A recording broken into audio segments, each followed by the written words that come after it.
Quiero llevarlos por un momento, porque no sé si va a ser 2 domingos nada más, quizás sean más, a un momento bíblico, a un instante en la palabra, muy conocido, muy repetido, poco contemplado.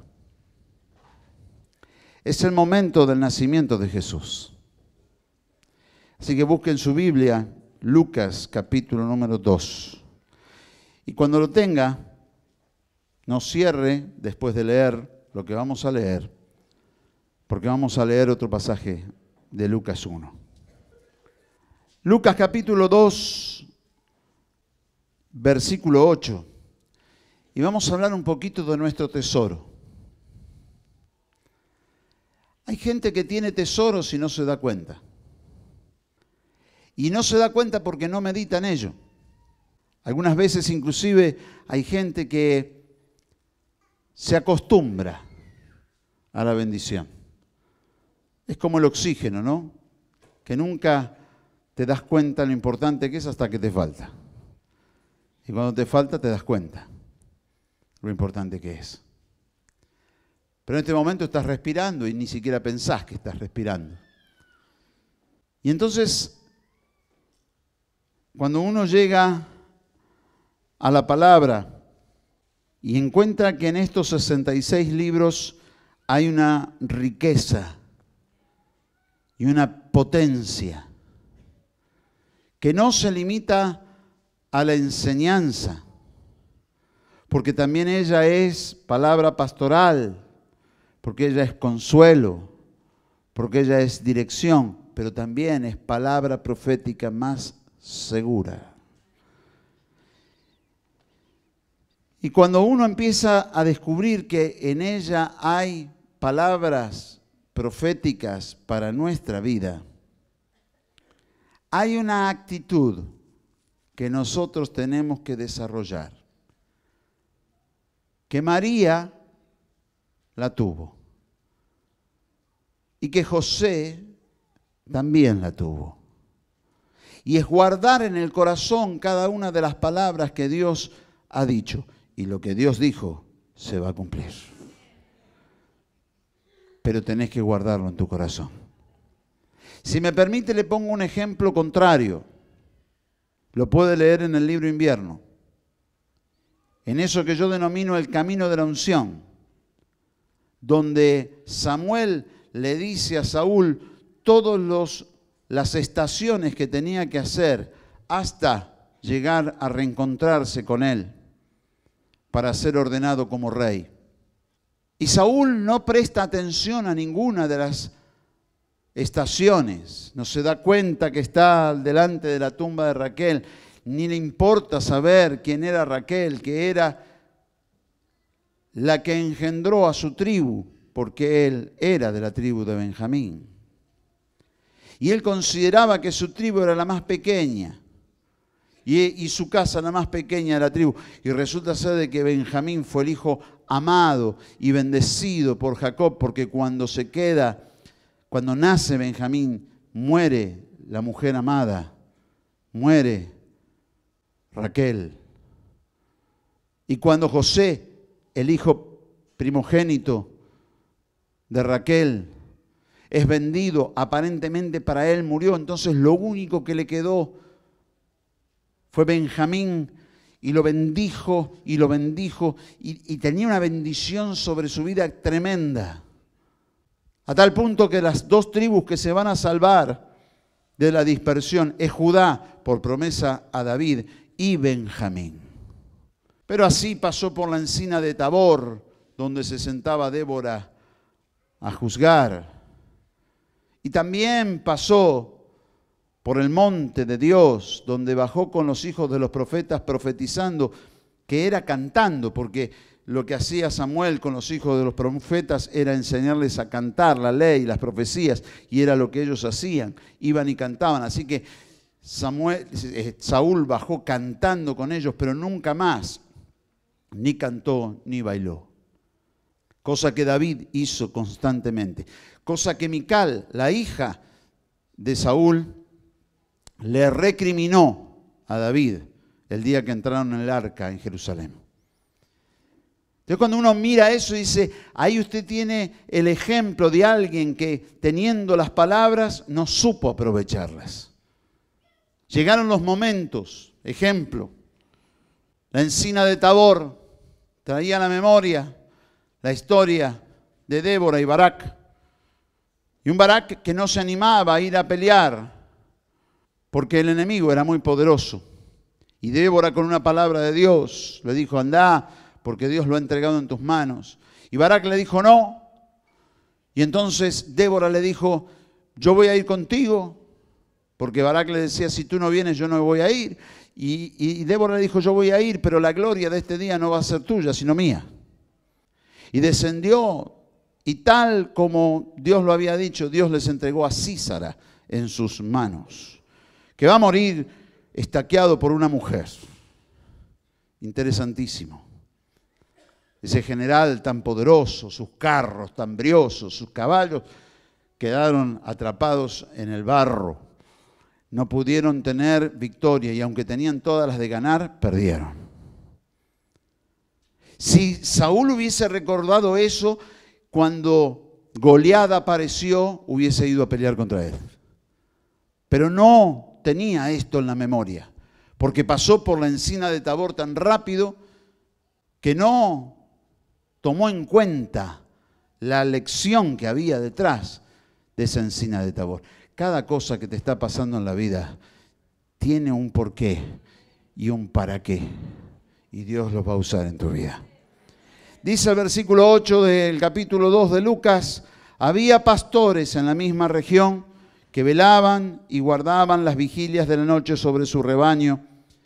Y aquí se les presentó un ángel del Señor y la gloria del Señor los rodeó de resplandor y tuvieron gran temor. Pero el ángel les dijo, no temáis, porque he aquí os doy nuevas de gran gozo, que será para todo el pueblo, que os ha nacido hoy en la ciudad de David un Salvador, que es Cristo el Señor. Esto os servirá de señal. Hallaréis al niño envuelto en pañales, acostado en un pesebre.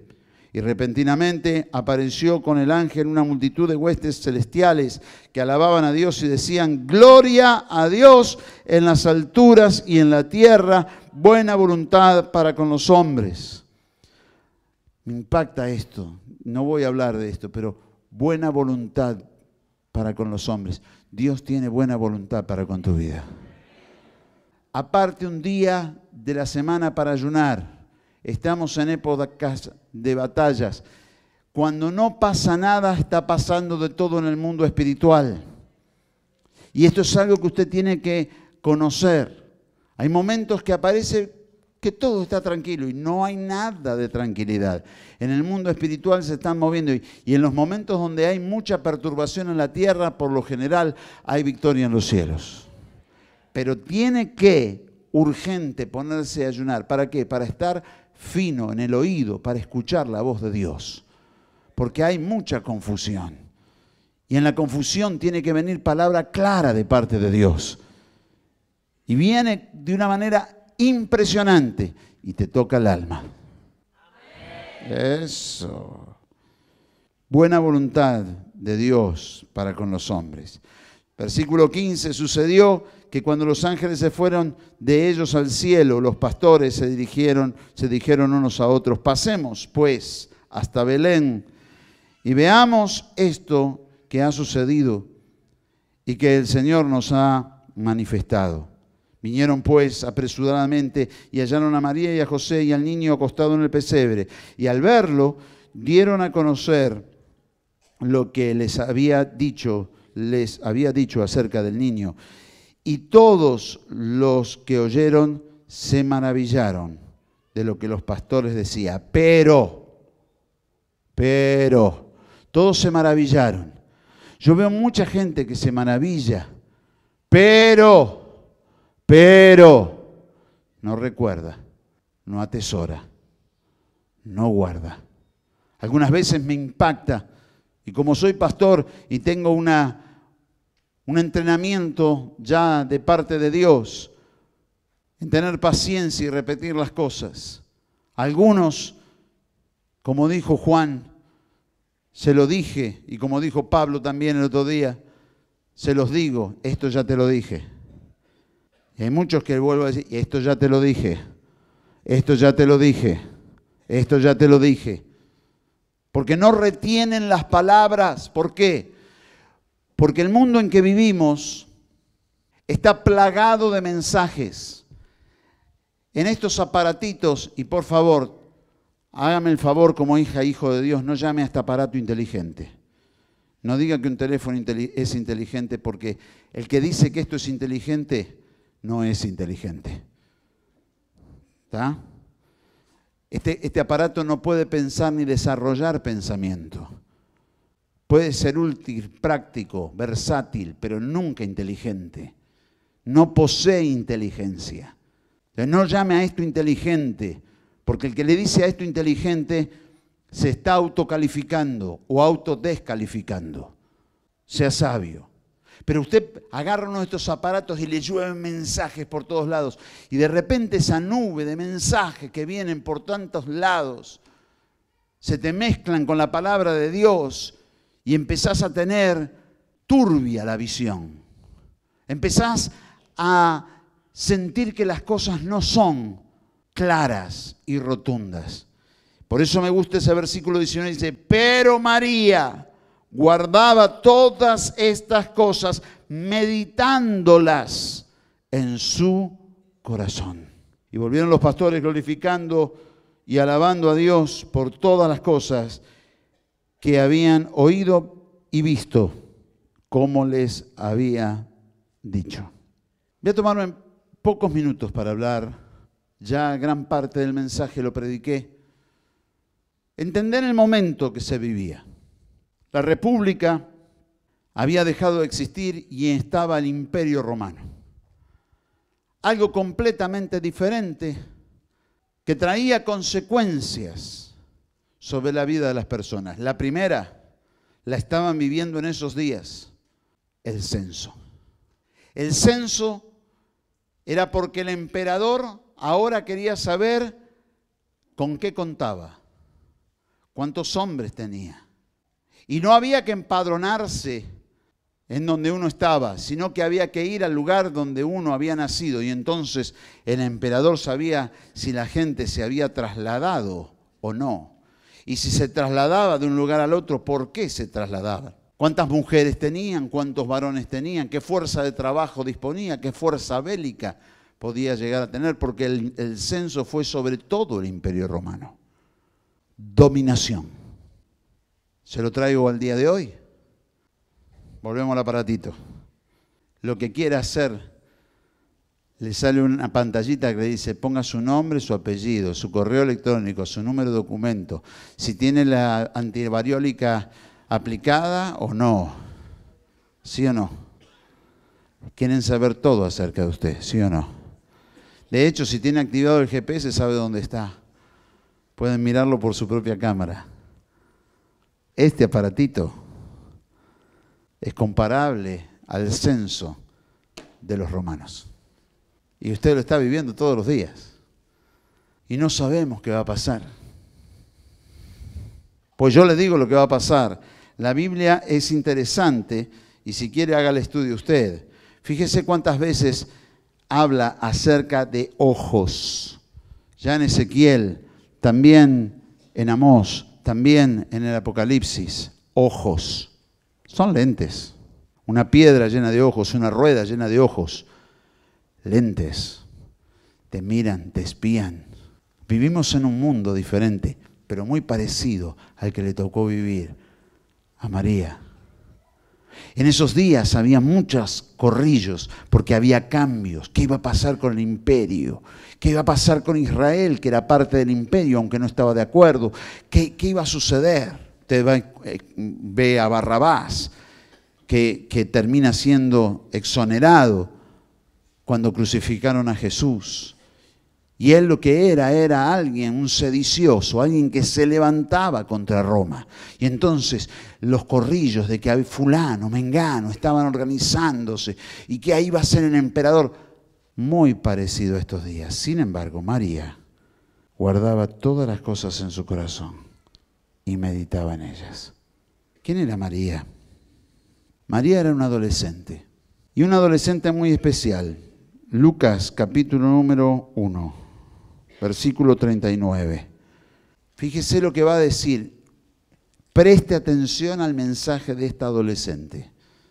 Dice la palabra en el versículo 39, capítulo 1, en aquellos días levantándose María fue deprisa a la montaña, a la ciudad de Judá, a una ciudad de Judá, y entró en casa de Zacarías y saludó a Elisabet. Y aconteció que cuando Elisabet oyó la salutación de María, la criatura, Juan el Bautista, saltó en su vientre, y Elisabet fue llena del Espíritu Santo y exclamó a gran voz y dijo: bendita tú entre las mujeres y bendito el fruto de tu vientre. ¿Por qué se me concede esto a mí? Que la madre de mi Señor venga a mí. Porque tan pronto como llegó la voz de tu salutación a mis oídos, la criatura saltó de alegría en mi vientre. Y bienaventurada la que creyó, porque se cumplirá lo que le fue dicho de parte del Señor. Se lo voy a leer de nuevo porque no lo agarró. Bienaventurada la que creyó, bienaventurado el que creyó, porque se cumplirá lo que le fue dicho de parte del Señor. Amén. Entonces María dijo: engrandece mi alma al Señor, y mi espíritu se regocija en Dios mi Salvador, porque ha mirado la bajeza de su sierva, pues he aquí, desde ahora me dirán bienaventuradas todas las generaciones, porque me ha hecho grandes cosas el poderoso, santo es su nombre, y su misericordia de generación en generación a los que le temen. Hizo proezas con su brazo, esparció a los soberbios en el pensamiento de sus corazones, quitó de los tronos a los poderosos y exaltó a los humildes, a los hambrientos colmó de bienes y a los ricos envió vacíos. Socorrió a Israel su siervo, acordándose de la misericordia de la cual habló a nuestros padres para con Abraham y su descendencia para siempre. Y se quedó María con ella como 3 meses. Después se volvió a su casa. Me impacta que un adolescente diga lo que ella dijo. Ahora pregunto, ¿puede usted pararse hoy y decir, como ella dijo: Dios ha hecho sobre mi vida grandes cosas? Todos me van a llamar bienaventurado, bienaventurada.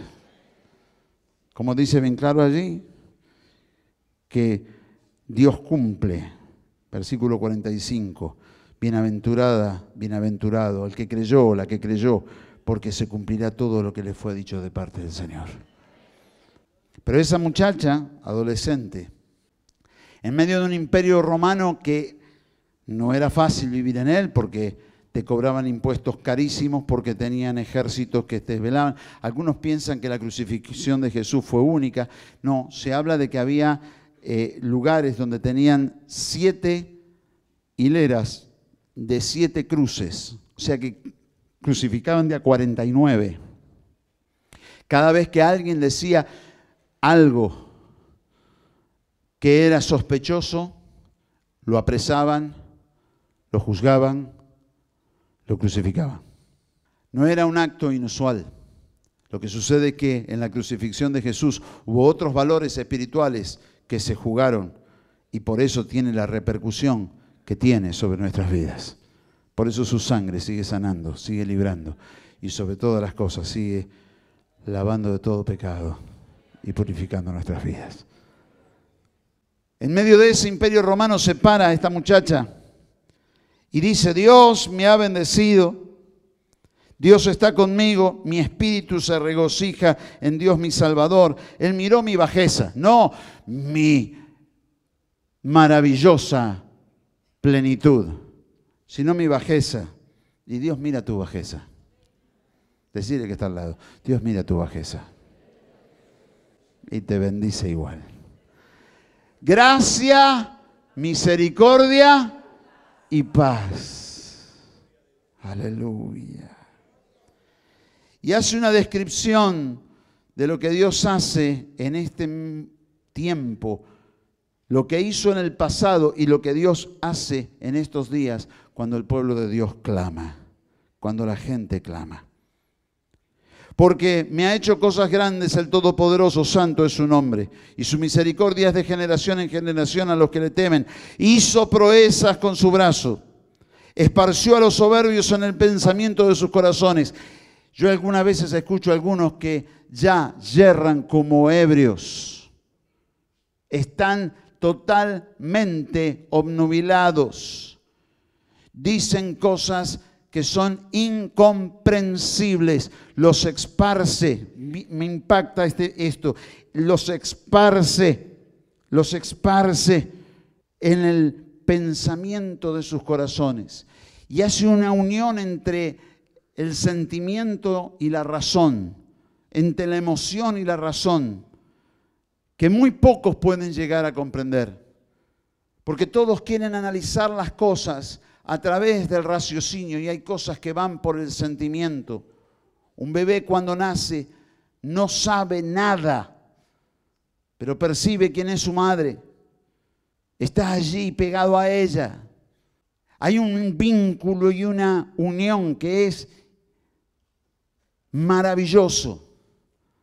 Es que hay cosas que pasan por tu corazón y cuando el pensamiento logra transformarse en un sentimiento, eso provoca que la voluntad se desarrolle y se genere una acción.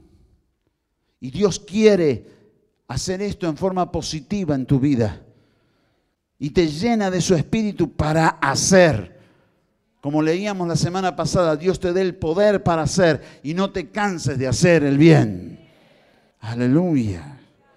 Así que a los soberbios los esparce en el pensamiento de sus corazones, que lo único que le importa es el Dios de este siglo, el dinero. A esos los va a hacer esparcir en el momento en que Dios active a su pueblo y su pueblo se deje activar por Dios, los va a esparcir, los va a esparcir. Los soberbios van a caer. Los va a esparcir en el pensamiento de sus corazones. Pastor, eso no nos importa. Es conveniente que hagamos toda justicia y entonces los cielos se abren. Cuando a mí me preguntan, ¿por qué en el Centro Cristiano Nueva Vida hay tanta sanidad, tantos milagros? ¿Por qué? Siempre digo lo mismo. Porque nos ocupamos de todo. Aún de aquellas cosas que no nos traen un buen nombre, sino que provocan insultos por todos lados. Y cuanto más me insultan, más feliz estoy, porque a Jesús también lo insultaban. ¿Y qué decía Jesús?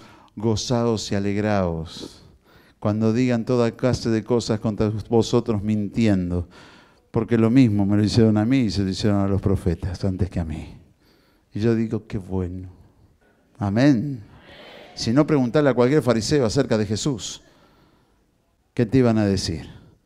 Le llegaron a decir, nosotros no somos hijos de fornicación como vos. ¿Sabe lo que significa eso? No le puedo poner la versión popular. ¿Está claro? Y Jesús le respondió con el insulto más terrible que yo conozco. Ustedes son hijos de vuestro padre el diablo. No hay peor insulto que ese. Sos hijo de tu padre el diablo. No hay peor. ¡Qué maravilla! Quitó de los tronos a los poderosos. ¿Lo ha visto usted esto? ¿Lo ha visto usted esto? Un día estábamos en la rural, cierre del año. Habíamos profetizado la caída de la Rúa, me acuerdo. Yo estoy ministrando un viernes y mientras que estoy predicando aquí, Dios me dijo, a los otros les di años, a estos les doy días. Y yo me asusté y dije meses. ¿Sabe el pavor que yo tenía? Al otro día, cuando fue el cierre del año, yo le pedí perdón al pueblo. Dije, hermanos, en realidad, ayer Dios me dijo que Dios les da días. A la mañana del domingo me llamó el hermano Naconde y me dijo, ¿te enteraste? Le digo, no, ¿de qué? Prendé la televisión. Había renunciado Rodríguez A. Y yo me quedé helado. Helado. ¿Qué le parece? Dios puede hacerlo. Dios puede hacerlo. ¿Y qué hicieron ustedes? ¿Hicieron una revolución? Nada, orar. Es que cuando Dios habla, habla. Créelo, habla. Pero los poderosos, yo escucho tanto que me dicen, los poderosos. Deja que se enfrenten con Dios. ¿Quién? Benetton. Deja que se enfrente con Dios. Déjalo. Los autos de Fórmula 1 no le van a alcanzar para disparar. Déjalo. Déjalo. Yo confío en un Dios que hace cosas. ¿Cuál es el problema?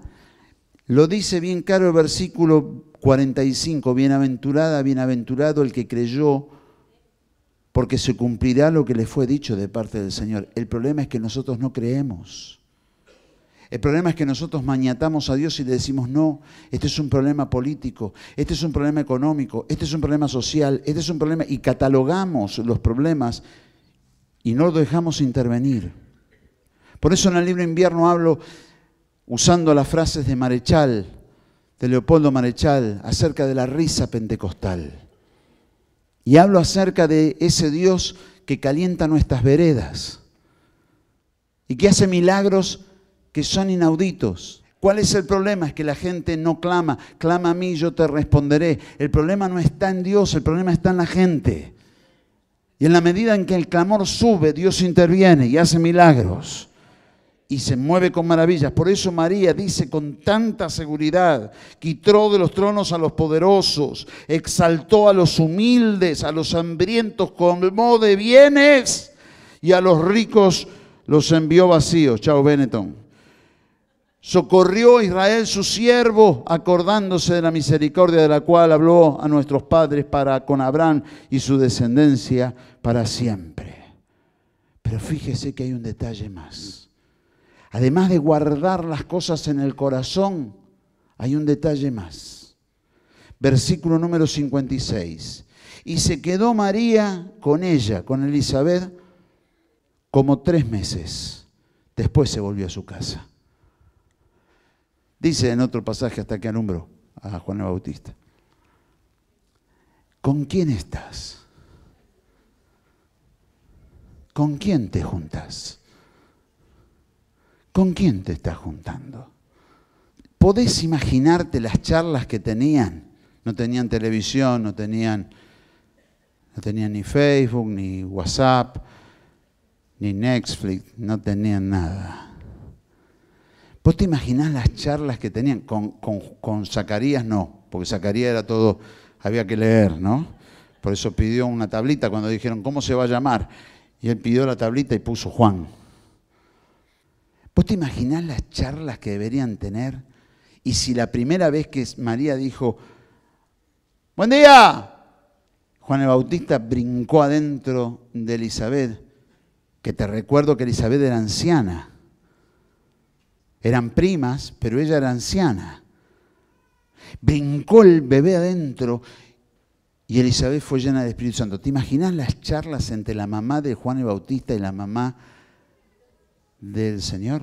¿Vos te podés imaginar lo que eran esas tardes, esas charlas? No mateaban porque no tomaban mate. Pero ¿te imaginás lo que serían esas charlas? ¿Con quién estás? ¿Con quién te quedás? Porque podés estar inexorablemente con mucha gente. Pero ¿con quién te quedás? ¿Con quién pasás ese tiempo? Primero con el Señor en la oración, pero después con las personas. ¿Cuáles son los temas que hablan? ¿Con quién te quedás?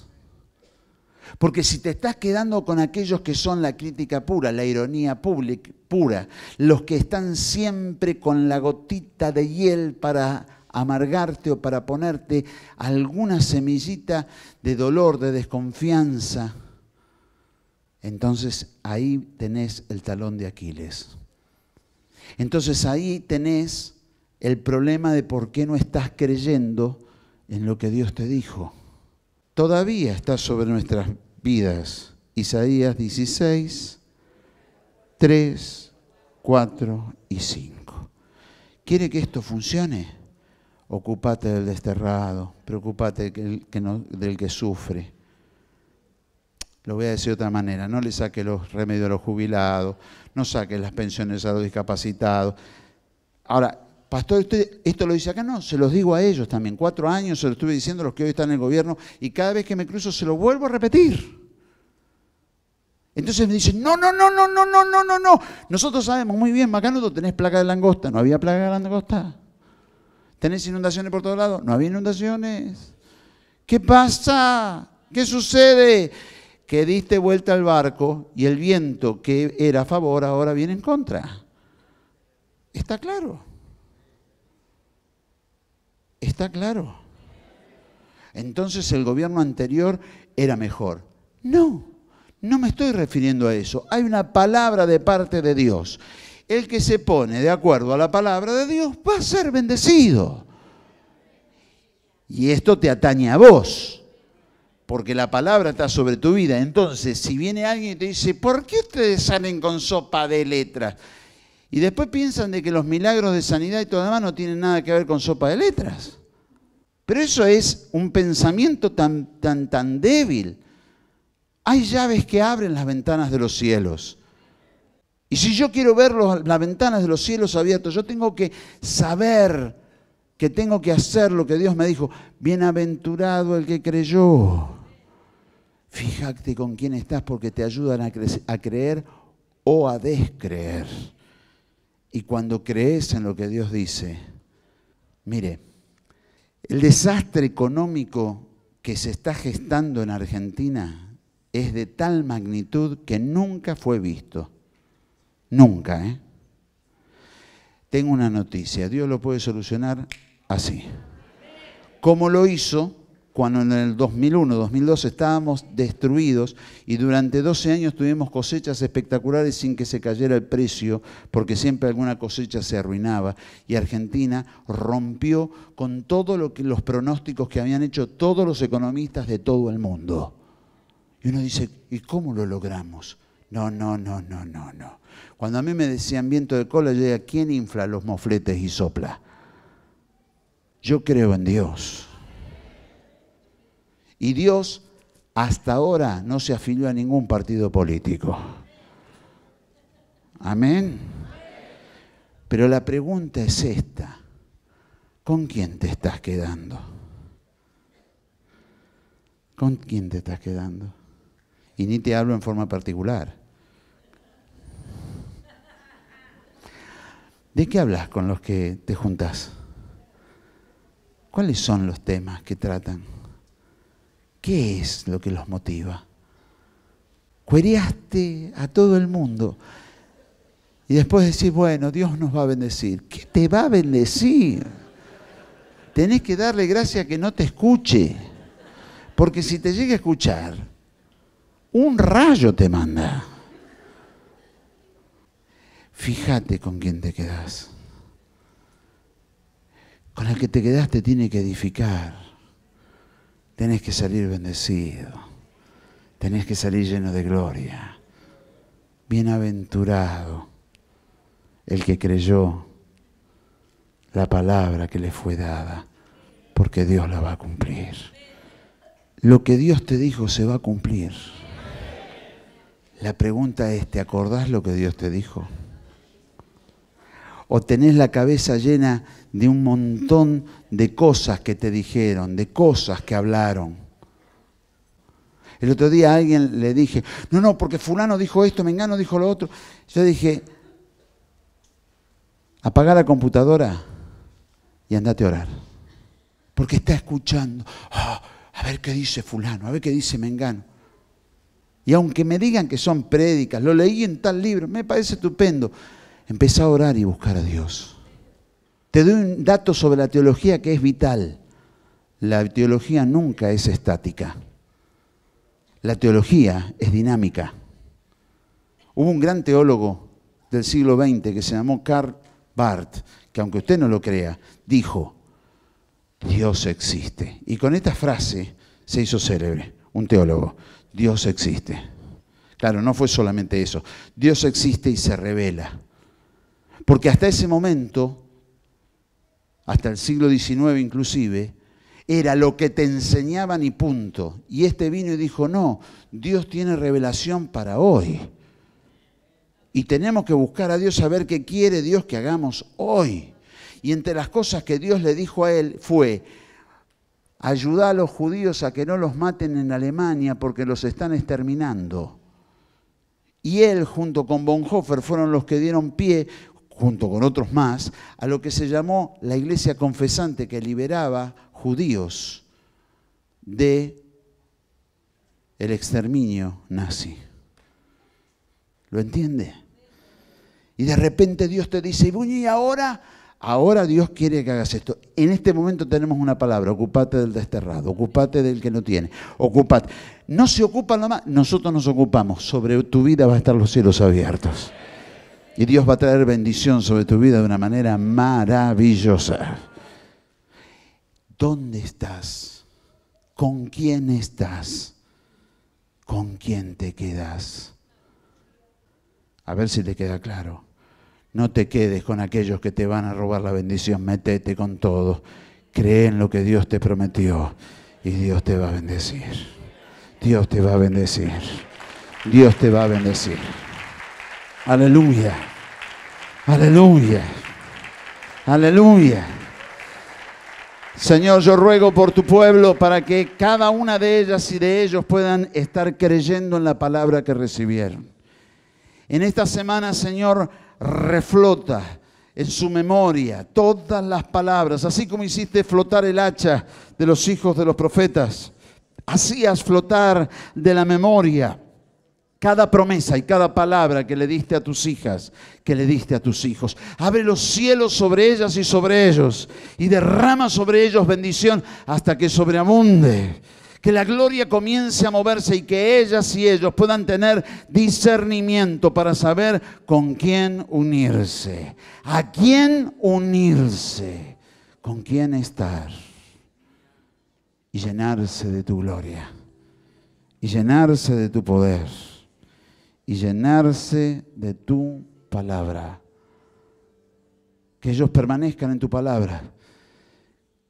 Danos la capacidad, Señor, de María, de pensar y meditar en tu palabra, de estar permanentemente sobre ella, esperándola, deseándola, preparándonos, pero también recordándola. Porque aún no sabemos cómo será el cumplimiento de ella, pero que se va a cumplir, se va a cumplir. Y algunas veces cuando vemos que pareciera ser que la costa se aleja y que no llega el momento, en un instante tú haces cambiar los vientos y lo que no sucedía comienza a suceder. Y empezamos a ver tu gloria de una manera extraordinaria. Por eso, Señor, ahora nosotros estamos delante de tu presencia. Señor, ahora nosotros estamos delante de tu gloria. Queremos escuchar solo tu voz, recordar tus promesas, Señor, porque eso nos va a traer felicidad. Dice, bienaventurados, felices los que confían en tus palabras, porque se cumplirán. Y nosotros confiamos en tus palabras, veremos tu gloria en nuestras vidas. Volaremos por sobre los hombros de los filisteos. Veremos milagros extraordinarios por tu mano de poder. Y dejaremos asombrados, Señor, a propios extraños. Los hermanos saltarán de júbilo al ver el milagro que tú harás, pero también los que no te conocen quedarán asombrados, Señor, y te conocerán por la magnitud de los milagros que tú harás. Señor, nosotros creemos en ti, confiamos en ti, queremos quedarnos contigo, pasar tiempo contigo y pasar tiempo con aquellos que están en el mismo espíritu, amándonos unos a otros. Y Señor, sacando de al lado nuestro todo engañador, como dice tu palabra allí en Juan, para vivir de acuerdo a tu gloria y ver tu poder en medio de nuestras vidas. En el nombre de Jesús. Amén y amén. Gloria a Dios.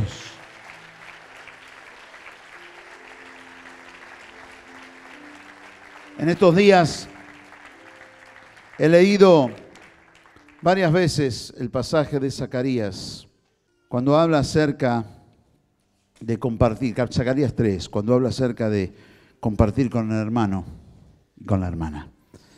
Debajo de la higuera, debajo de la parra, quédate con aquellos que tienen el mismo espíritu. Amémonos más que nunca. Amén.